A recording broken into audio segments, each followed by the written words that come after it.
우선순위에 따라 살아라. 계획을 세우는 건 미래를 현재로 가져오는 일이다. 지금 당장 미래를 위해 무슨 일이라도 할 수 있도록. 여기에서 어느 방향으로 가야 하는지 알려주시겠어요?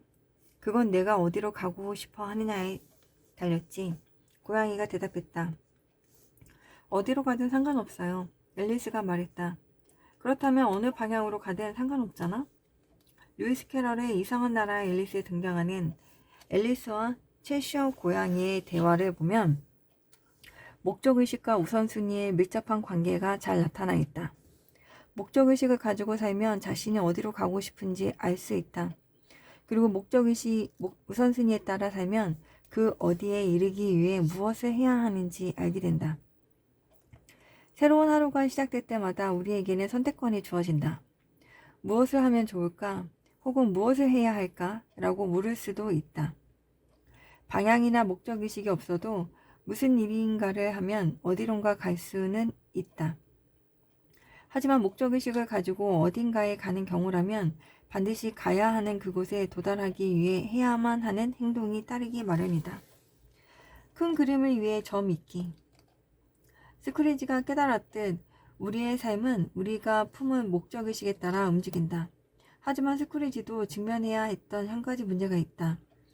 목적의식을 바꿔놓은 우리의 삶의 크기는 거기에 연결된 우선순위의 힘과 정비례한다는 것이다. 우선순위가 없는 목적의식은 무력하다.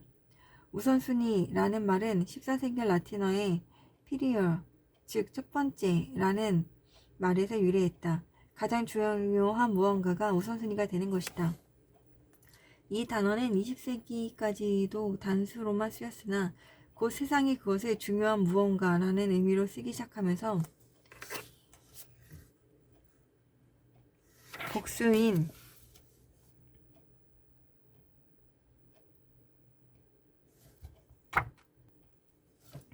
프라이오리스가 만들어졌다.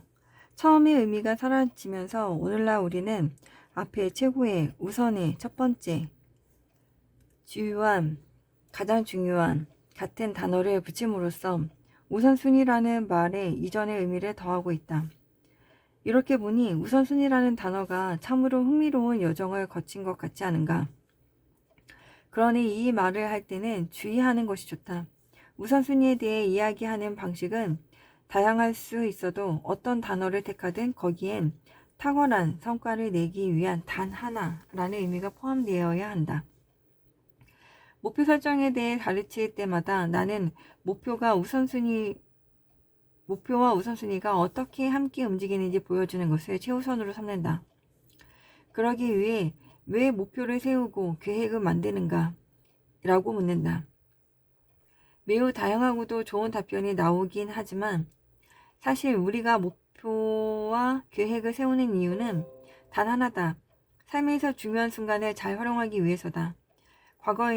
과거에서 교훈을 얻고 미래를 예측할 수는 있지만 우리의 현실은 단명한 현재다. 지금 당장이 우리가 가진 전부다. 우리의 과거는 이전의 현재고 미래는 잠재적인 현재에 불과하다. 이런 점을 강조하기 위해 나는 강력한 우선순위를 설정하는 방식을 현재에 근거한 목표 설정이라 부르기 시작했다. 애초에 우리가 왜 우선순위를 만드는지 강조하기 위해서다. 성공하는 한 가지 진실이 있다. 이번의 순간에 무엇을 하느냐가 다음 순간에 무엇을 경험하느냐를 결정한다는 것이다. 우리의 현재 지금과 모든 미래 지금들은 분명 당신이 이 순간에 설정하는 우선순위에 따라 결정된다. 현재와 미래의 자신 중 승리를 거두는 쪽이 바로 그 우선순위를 결정하는 결정 요인이다. 오늘 100달러를 받겠느냐, 내년에 200달러를 받겠느냐는 질문을 받으면 어느 쪽을 택하겠는가? 100달러? 200달러? 만약 당신의 목표가 이 기회를 통해 최대한 많은 돈을 버는 것이라면 200달러를 택하는 것이다. 하지만 이상하게도 대부분의 사람들은 정반대의 선택을 한다. 사람들은 작은 보상보다는 큰 보상을 좋아하면서도 현재의 보상과 미래의 보상을 비교할 때는 현재의 보상을 훨씬 더 선호한다. 미래의 보상이 훨씬 크더라도 말이다. 경제학자들은 오래전부터 이 사실을 알고 있었다. 이것은 흔히 발생하는 현상으로 과도한 가치 폄하, 라고도 불린다. 보상이 먼 미래에 발생할수록 그것을 달성하고자 하는 즉각적인 동기가 줄어든다는 것이다. 멀리 있는 물체가 작아 보이기 때문일 수도 있다. 그래서 사람들은 미래의 것이 현재의 것보다 작다고 오해하고 가치를 폄하한다. 왜 그리 많은 사람들이 미래의 200달러를 포기하고 오늘 그 절반만을 받는 것을 선택하는지 이것으로 설명된다. 그들은 현재 중시 편향이 논리를 앞서고 그래서 잠재적으로 남다른 성과를 올릴 수 있는 큰 미래를 그대로 놓쳐버리는 것이다. 만약 매일 이런 식으로 산다면 미래의 당신에게 어떤 심각한 문제가 발생할지 상상해보자. 만족 지연에 대해 나누었던 이야기가 생각나는가? 마시멜로 한 조각으로 단순하게 시작된 경험이 나중에는 그 사람에게 훨씬 더 중대한 영향을 미치지 않았던가? 우리에게는 유혹을 뿌리치고 올바른 우선순위를 정하고 목적의식을 완수하는 데 조금 더 가까이 다가설 수 있는 단순한 사고방식이 필요하다. 현재에 근거한 목표 설정이 바로 그것을 도와줄 것이다. 현재에 근거한 목표 설정이라는 필터로 미래의 목표를 정하고 그것을 체계적으로 정리해 지금 당장 해야 할 일을 만들어보자. 큰 인형 속에 크기가 작은 인형이 겹겹이 들어있는 러시아의 마티류시카 인형처럼 당신이 지금 당장 해야 할 단 하나가 오늘 해야 할 단 하나 속에 들어있고 이것은 다시 이번 주에 해야 할 단 하나 안에 들어있고 또 이것은 이번 달에 해야 할 단 하나 안에 들어있고 이런 식으로 계속 이어진다고 생각하면 된다. 이렇게 작은 것이 합쳐지고 더해져 결국 큰 것을 만들어낸다.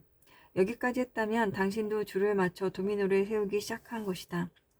현재에 근거한 목표 설정이 어떻게 당신의 생각을 이끌고 당신의 가장 중요한 우선순위를 결정하는지 이해하고 싶다면 다음 글을 소리내어 읽어보라. 최종의 목표를 이루기 위해 앞으로 5년 내에 내가 할 수 있는 단 하나는 무엇인가?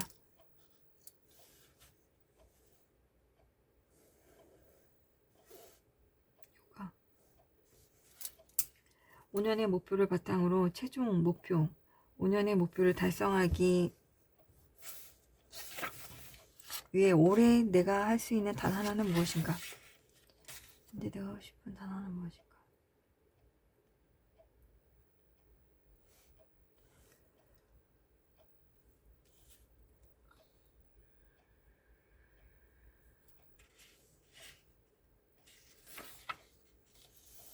올해의 목표를 바탕으로 최종 목표, 5년의 목표, 올해의 목표를 달성하기 위해 이번 달에 내가 할 수 있는 단 하나는 무엇인가?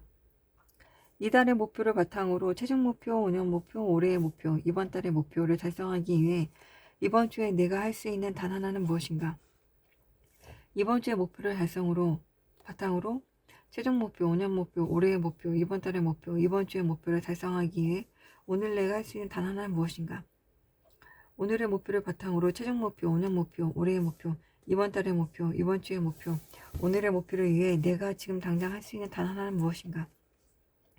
인내심을 가지고 전체를 다 읽어보길 바란다. 이 긴 문장이 왜 필요할까?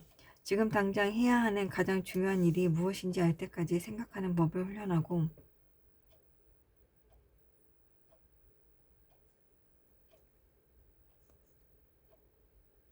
하나의 목표를 다음 목표와 연결짓는 법을 해야 하기 때문이다. 당신은 지금 크게 생각하는 동시에 이 순간 가장 중요한 일에만 파고드는 법을 배우고 있다. 이러한 질문의 가치를 알고 싶다면 중간 단계를 다 건너뛰고 이렇게 물어보면 된다. 최종 목표를 달성하기 위해 지금 당장 할 수 있는 단 하나는 무엇인가? 이렇게 해서는 효과가 없다. 지금 당장 일하는 순간은 먼 미래와 너무나도 동떨어져 있어서 우선순위를 제대로 파악할 수 없다.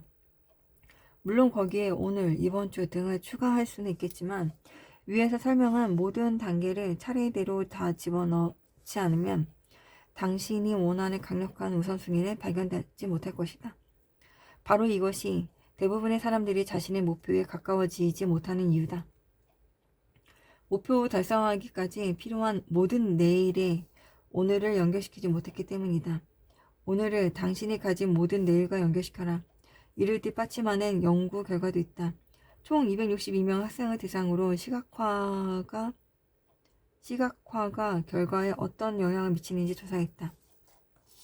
학생들을 두 그룹으로 나누고 한 그룹의 학생들은 원하는 결과를 마음속에 그려보았고, 예를 들어 시험에서 A 학점을 받은 것, 다른 한 그룹은 원하는 결과를 얻기 위해 필요한 과정, 실험에서 A 학점을 받기 위해 필요한 공부 과정 등을 머릿속에 그렸다.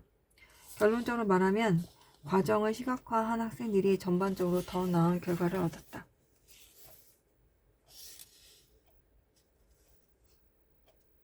지금 당장 나의 단 하나는 무엇인가? 결과만을 그려본 학생들보다 먼저 공부를 시작하고 더 자주 함으로써 더 높은 성적을 거둔다. 우리는 과도하게 낙관적이고 스스로의 능력에 대해 평균 이상이라고 자부하는 경향이 있다. 그래서 어떤 결과에 수반되는 과정을 철저하게 생각하지 않는 우를 범한다. 전문가들은 이것을 계획의 오류라고 부른다. 이런 이유 때문에 과정을 시각화하는 작업은 꼭 필요하다. 즉, 목표 달성에 필요한 여러 단계를 각각으로 쪼개어 생각하면 남다른 성과를 위한 전략적 사고를 할 수 있게 된다. 이것이 현재에 근거한 목표 설정에 효과가 있는 이유다. 나는 사람들과 매일 이런 대화를 나눈다. 그들이 내게 무엇을 해야 좋겠는지 물을 때 이 대화는 특히 효과가 있다. 이런 질문을 받으면 나는 이렇게 되묻는다. 그 질문에 답하기 전에 먼저 한 가지 물어볼게요. 당신은 지금 어디로 가고 있고 최종적으로 어디에 있고 싶습니까? 그리고 나서 현재에 근거한 목표 설정 방법을 함께 익히다 보면 그들은 재빨리 상황을 파악하고 스스로 해답을 알아낸다. 그리고 그들이 지금 당장 해야 할 단 하나를 내게 알려줄 때쯤이면 나는 웃으며 이렇게 묻는다. 그럼 지금 당장 가서 그 일을 해야지요. 왜 아직도 여기서 나랑 이야기를 나누고 있죠? 마지막 단계는 자신이 찾은 답을 종이에 적는 것이다.